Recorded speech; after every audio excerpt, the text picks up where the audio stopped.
This sort of persistent narrative that that you're trying to sabotage Shedeur Sanders, especially after yesterday and not putting him in. Shedeur Sanders has been facing a turbulent stretch with the Browns. Now, brand new heated footage involving team owner Jimmy has emerged. Fans are convinced the clip captures Shedeur confronting him over unfair treatment inside the organization. I've got the breakdown, so let's dive right in. The draft day fiasco that changed everything. Life has only been getting more difficult for Sanders. His rookie campaign has already stumbled out of the gate, and now the viral heated footage everyone's buzzing about has pushed the situation into overdrive. To fully grasp what's happening in this clip, we need to rewind to where it all first began. If you haven't kept up, Shedeur Sanders entered the 2025 NFL draft cycle as one of the most hyped quarterback prospects, backed by his outstanding college numbers, his bloodline as the son of NFL Hall of Famer Deion Sanders, and a media storyline painting him as a potential franchise savior.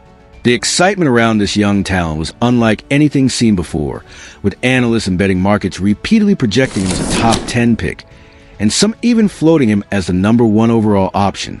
But what went down in Green Bay, Wisconsin during the 2025 NFL draft wasn't just shocking. It was nothing short of earth-shattering. Shedeur Sanders made the entire National Football League look like a whole bunch of petty fools.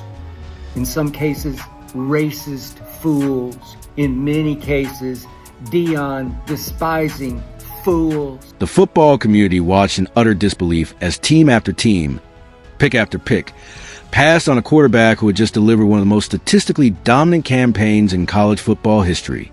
Let's take a second to talk about those numbers, because they were jaw-dropping. In his final collegiate season at Colorado in 2024, Sanders carried the Buffaloes to a 9-4 record and an Alamo Bowl appearance, putting up elite efficiency and production that drew comparisons to NFL-ready signal callers. We're talking about 4,134 passing yards, third in the entire FBS, 37 touchdowns, second in the FBS, and most impressively, a 74% completion rate, the best mark in all of the Football Bowl subdivision. These weren't simply solid stats. They were historically remarkable.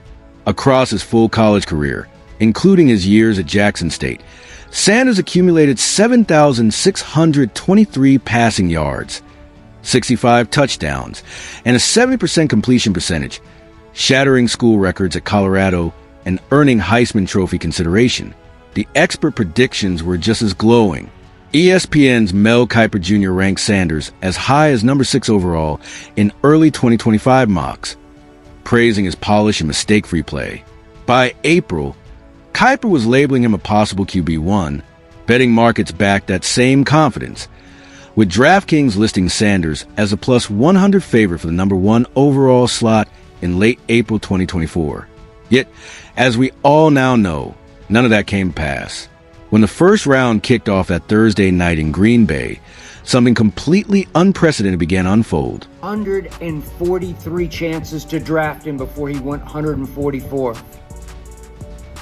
He shamed all of them, including the Cleveland Browns, who finally took him in the 5th round. I'm convinced only because the owner, the publicity-starved owner, just wanted some more shock. Team after team with obvious quarterback problems kept passing on Sanders. The Tennessee Titans at pick 4, the Carolina Panthers at 5, the Las Vegas Raiders at 6, the Chicago Bears at 7, every single one, despite shaky QB situations, passed on a player who had been almost universally ranked among the best quarterbacks in the entire class. Day 2 only added more confusion and heartbreak. As the second round kicked off, more QB-hungry teams continued to pass on Sanders, including the Browns at their original pick 35, the Jets at 36, and the Raiders again at 38. Then came the sting of watching Quinn Ewers go at pick 40 to the Broncos, and Jackson Dart at pick 45 to the Steelers. Both passers consistently ranked below Sanders in most mocks.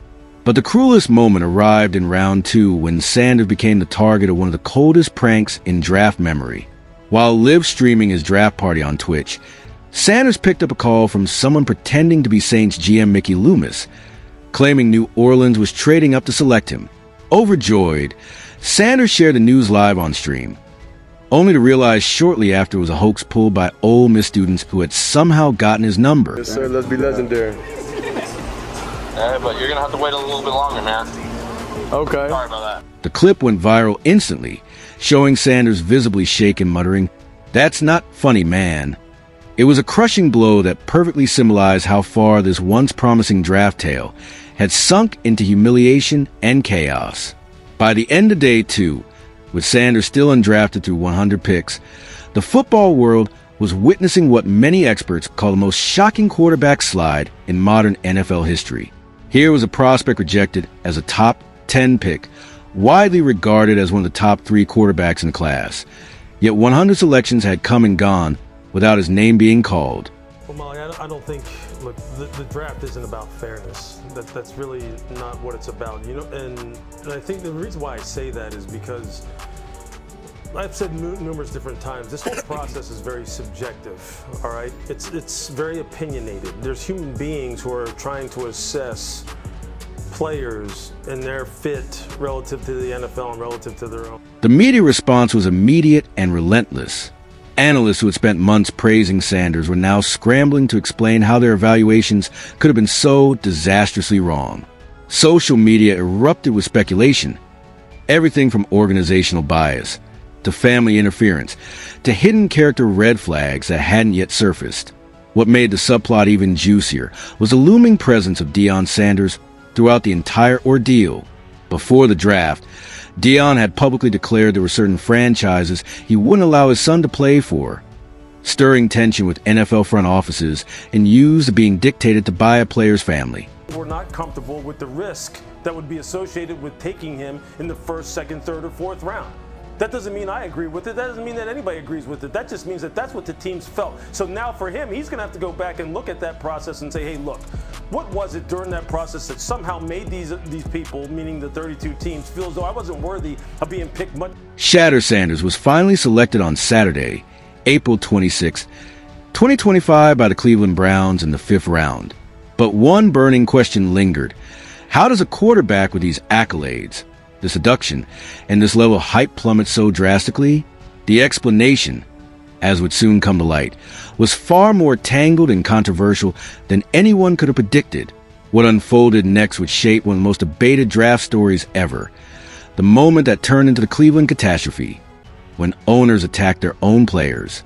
The Cleveland Browns' decision to grab Shedeur Sanders with the 144th overall pick should have been a long-awaited moment of relief and joy. After 3 exhausting days of watching 143 other players go ahead of him, Sanders finally had an NFL destination. Yet, what should have signaled the end of his draft ordeal instead became the start of an even more tangled and troubling saga. The Browns hadn't actually planned on selecting Sanders at all, but when he kept sliding into the late stages of day 3, they moved quickly. Around pick 135 in the 4th round, they began calling other franchises to gauge trade costs. Their sights landed on the Indianapolis Colts 144 slot, and they made their move. Cleveland sent their 5th round pick, number 166, and a 6th round pick, number 192, to jump up 22 spots. A relatively small price that GM Andrew Berry later described as a simple value move. Just say the biggest thing for us, we live by our board. We felt like he was a good, solid prospect at the most important position. We felt like it got to a point where he was probably mispriced, relative to the draft. Really the acquisition cost was pretty light, and it's a guy that we think can outproduce his draft slot. So I wouldn't say it's any more than that. Obviously Shedeur has kind of grown up in the spotlight. But our expectation is for him to come in here and work and compete. Nothing's been promised. Nothing will be given. GM Andrew Berry's public explanation made it sound like a cut-and-dry business choice, a gifted prospect who had fallen much further than he should have. When Berry called Sanders with the news, his tone was blunt. You're going to have to earn it. Nothing is given. That message would prove to be eerily prophetic in ways no one foresaw. The problem was immediate. The Browns had already selected Oregon QB Dylan Gabriel in the 3rd round, number 94 overall, which meant Sanders entered as the 2nd quarterback chosen by Cleveland in the same class. Suddenly, Despite his decorated college record and pre-draft hype, Sanders was buried at the bottom of an already crowded QB depth chart. He entered training camp as the fifth-string quarterback, stuck behind Deshaun Watson, Joe Flacco, Kenny Pickett, and Gabriel. Even with his flashy college resume and national spotlight, Sanders barely saw meaningful reps and was clearly being treated as nothing more than a project. By August 30th, 2025, after roster cuts, the Browns slimmed their QB room to just 3 names: Flacco as starter, Gabriel as backup, and Sanders slotted at QB3. To make matters worse, Gabriel, despite going earlier in the draft, was outshining him in both practices and preseason action. Sanders' preseason outings were inconsistent. His debut against Carolina showed flashes of talent, but later matchups, particularly against the Rams, exposed struggles, multiple sacks, and a lack of composure under pressure. Interview 955, 1015. Those rocky performances gave ammunition to critics who had long questioned whether Sanders was truly NFL ready. Scouting reports had repeatedly flagged his shaky pocket awareness, his tendency to hold on to ball too long, and his discomfort when blitzed. But the true shocker hit when Browns owner Jimmy Haslam made comments that would detonate into a full-blown controversy. On July 29, 2025, at a press conference, Haslam took the unprecedented step of publicly distancing himself from the Sanders pick. 5 sacks, he was 3 of 6 for 14 yards. And as good as he looked week 1 against Carolina is kind of how bad he looked week 3. Plenty of factors here. Obviously, people have pointed out online that 4 of the 5 old linemen he played with have already been released. The performance issue. We have good process. Okay, and if you told me, let's see, we drafted him on Saturday, Friday night driving home, you're going to pick Shedeur? I'd have said no way. But we had one discussion early that morning and another later in the day. I believe we had the right people in the room. At the end of the day, that's Andrew Berry's decision. Andrew made the call to draft Shedeur. These remarks were absolutely unprecedented. Haslam outright stated he had no role in selecting Shedeur Sanders, stressing it was Berry's decision alone. For an owner to so publicly disown a draft pick was virtually unheard of in NFL circles. The comments instantly drew comparisons to the Browns' 2014 draft of Johnny Manziel, a move long blamed on ownership pressure despite front office doubts. The fact that Haslam felt the need to separate himself from the Sanders pick suggested he was trying to avoid that narrative from repeating, but the timing only raised more questions. Reports surfaced of 2 separate draft day meetings in which Cleveland leadership debated what to do if Sanders remained on the board. We have good process, okay? And if you'd have told me, let's see, we picked him on Saturday, right? Friday night driving home, y'all are going to pick Shedeur, I would say that's not happening. But we had a conversation early that morning, and then we had a conversation later that day. I think we had the right people involved in the conversation. At the end of the day, that's Andrew Berry's. The media's response to Haslam's words was sharp and unforgiving. Analysts and ex-players blasted the owner for undermining Sanders before he had even played a real snap. The perception quickly formed that Haslam was setting up Sanders as a scapegoat, protecting himself from criticism in case the pick flopped.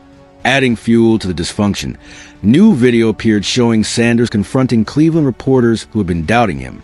In one widely discussed moment, Sanders approached longtime reporter Tony Grossi, who had openly questioned his NFL readiness. One thing if the GM has the absolute call and he walks into the room and it's time to make the pick at 144 and he says... There's no meeting and we just say, I want this guy. 2 meetings. Right. What do you think the meetings were about? Consider the context. What were they meeting about? What they're going to do with the round 7 pick? No. They had a couple of meetings to talk about what they're going to do. And my guess is the first meeting was before round 4 and the second... Though Sanders handled the face-off with professionalism, the incident underscored the growing friction around his role. The unusual setup of having 2 rookie quarterbacks created tension within the locker room, especially since Sanders commanded far more media attention while receiving fewer reps than Gabriel.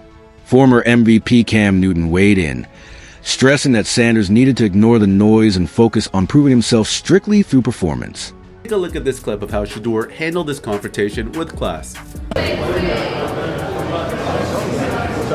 Tony, I be hoping you be I be hoping you got something positive to say about me. You always say negative stuff about me. And I'm like, I ain't do nothing to you. No, I ain't seen nothing positive that you ever say. I did something positive every day. But I'm saying, come on, Tony. What I do to you, Tony? Wow, talk about handling it like a pro. Shedeur Sanders kept it light and classy, turning what could have been a tense showdown into a... By this point, the Cleveland story had devolved into a textbook case of dysfunction. Ownership meddling, media backlash, and coaching hesitation. Sanders was trapped between an owner who had publicly disowned him and a staff reluctant to give him chances. Yet what was happening in Cleveland was only the tip of the iceberg. A much larger and more sinister storyline was about to detonate. The conspiracy was about to explode, collusion claims, hidden agendas, and shocking revelations. What started as questions over a draft slide and team dysfunction was about to morph into something deeper and darker. The NFL now faced the gravest allegations of systemic discrimination and collusion in its modern era. The first bombshell came from a completely unexpected voice. On August 21st, 2025, Hall of Famer Eric Dickerson dropped a stunning accusation on the Pivot podcast, one that would send shockwaves across the sports world. Eric Dickerson alleged that the NFL had directly instructed franchises not to draft Sanders, essentially to make an example out of him. The justification, according to league insiders, was his poor interview performances and a reputation for entitlement. Factors used to rationalize what amounted to a coordinated blackball. The NFL told teams, "Don't take this kid," Dickerson declared with absolute conviction. But then somebody called the Browns and said, "Hey, take him anyway." The implications were enormous. If true, it suggested the league office had orchestrated outcomes for political and personal reasons rather than actual football talent. Dickerson's accusations gained weight when paired with pre-draft reporting from CBS's Boomer Esiason, who revealed that several owners had ordered their front offices to wipe Sanders from their boards after his reputation cratered. But if Dickerson's revelation was shocking, the next bombshell was even bigger. Former wide receiver Antonio Brown, infamous for his outspoken nature, made even sharper claims. He insisted there had been a secret pact among 31 NFL owners not to touch Sanders, with only Jimmy Haslam and the Cleveland Browns breaking rank. Haslam broke the agreement. Brown wrote on X, formerly Twitter, 31 teams said untouchable, but Browns went rogue. According to Brown, the motive behind this conspiracy was to reinforce league authority over player power and family interference. Deion Sanders' bold pre-draft statements about certain franchises being unfit for his son, combined with Shedur's own confident attitude, had apparently provoked a united response from the league's hierarchy. The theory gained even more traction when Stephen A. Smith weighed in, arguing that Sanders' treatment carried disturbing racial undertones. Smith noted that white quarterbacks with the same personality traits would likely never face such systemic rejection, comparing it to how Colin Kaepernick had been handled.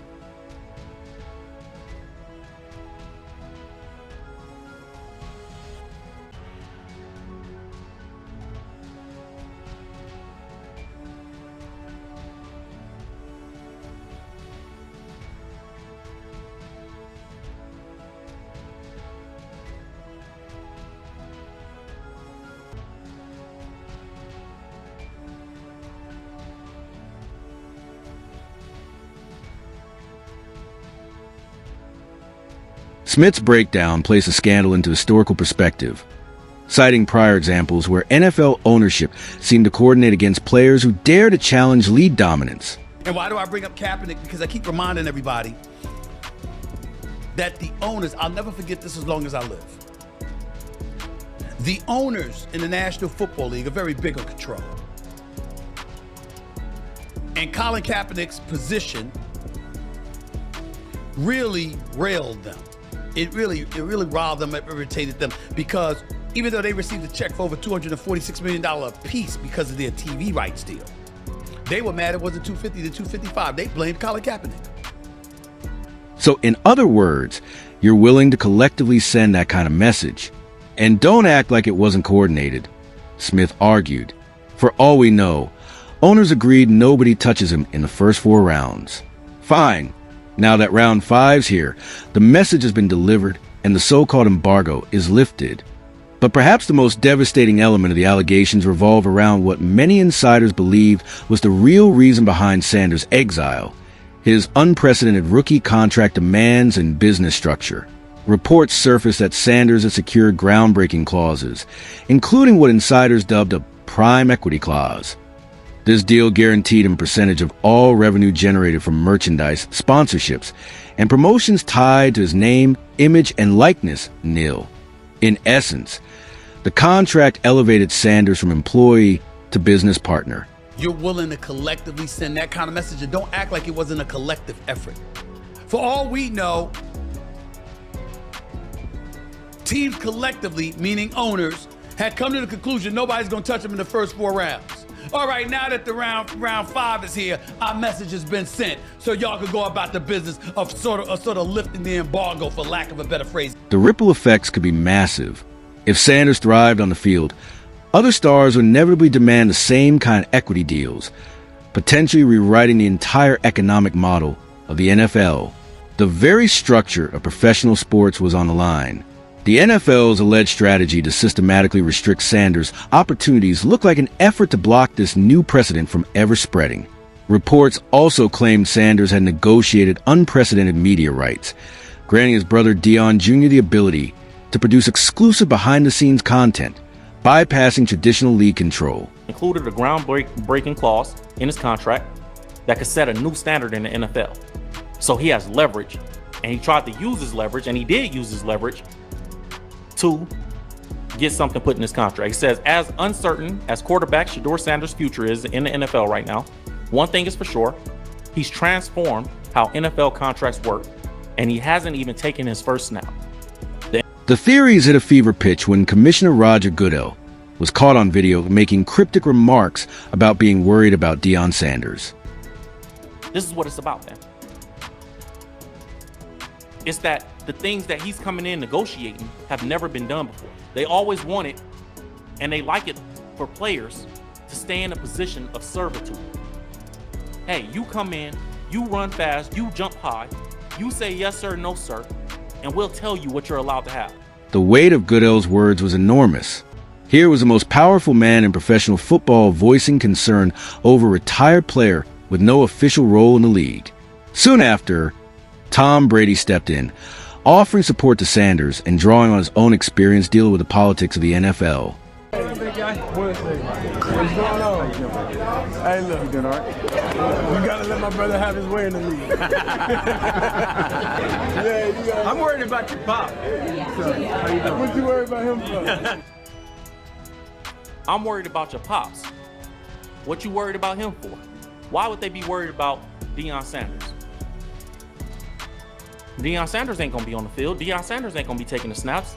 The frenzy only escalated when a fan filed a $100 million lawsuit against the NFL, alleging discrimination and collusion in how Sanders' draft saga had been handled. He goes so late in the draft. It's a good question. I wouldn't have part of any evaluation process or to Skip Bayless see says that. otherwise. That's the problem with media is everyone can just say whatever the fuck they want. I actually texted Shedeur because I know him very well. And I said, dude, whatever happens, wherever you go, that's your first day. Day 2 matters more than the draft. I was 199. Who could speak on it better than me? Like what that really means. Use it as motivation. You're going to get your chances. Go take advantage. Legal experts quickly noted that proving collusion will require undeniable evidence of direct communication between multiple teams specifically aimed at suppressing Sanders' draft slot. They're suing him for $100 million because of Shedeur Sanders falling to the 5th round of NFL draft, claiming emotional distress, trauma, and other things. Hey, is there a way to add the fan? Yeah. Can I and add collusion. Can I add my name to that lawsuit? Gonna make it. You wanted to be class action. We ain't got to spend a lot of time on this because I don't think the court is gonna spend a lot of time. As the story snowballed, fresh evidence surfaced, lending more weight to the theories. Reports indicated Sanders' jersey sales had skyrocketed to unprecedented heights for a 5th-round pick, generating millions in revenue. As this is already paid off, Shedeur's rookie jersey has reportedly hit $250 million in sales, earning him $14 million in commission, which far exceeds most rookie earnings. In addition, he retains full ownership of all his personal media content. The financial boom tied to Sanders' brand, despite his limited playing time, convinced many observers that NFL executives had gravely miscalculated both his marketability and his value to the league. Whether or not the theories are ever fully proven, one thing is certain. Sanders' ordeal has exposed serious cracks in the NFL's power structure. His journey had become a flashpoint for larger debates around race, privilege, family influence, and player empowerment in modern sports. The heated footage, the confrontations, the rumors, all of it seems to be just the surface of a much deeper battle for control within the National Football League. Thank you for watching. If you enjoyed this breakdown, click one of the boxes on your screen to explore more stories just like this one.